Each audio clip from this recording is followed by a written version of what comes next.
ko'pchilik o'qituvchilar sizga bu ma'lumotni tushuntirmaydi. Ko'p xatlarda a kub a kubni topishni o'rganamiz. Demak, bizda aximiz x ning kubi 4x kvadrat plus 4x berilgan ekan. Bximiz x ning 4-si minus x kub minus 2x kvadrat berilgan. Shu ikkita ko'p xatni a kubi va a kubini topishni o'rganamiz. Buni bilishimiz uchun, buni hisoblashimiz uchun bundan oldingi videoni ko'ring. A kub va a kub hisoblashda ajoyib usulni tushuntirganmiz. Xuddi shu usul bo'yicha hisoblaymiz. Buning uchun hop ax ko'p xatimizni ko'paytuvchiga ajratamiz. X qavs tashqariga chiqarib oladigan bo'lsak, qavschi x minus 2 ning kvadratiga to'g'ri keladi.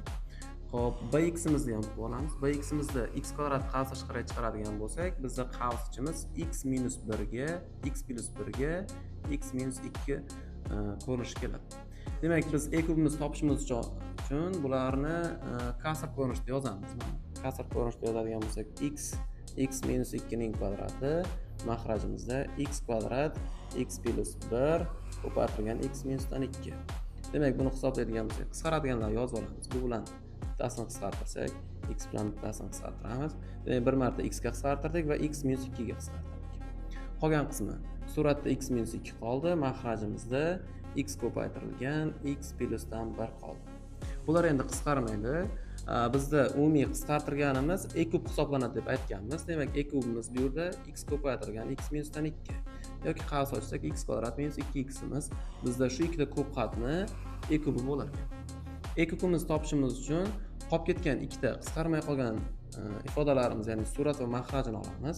Bizda a kubimizni olamiz.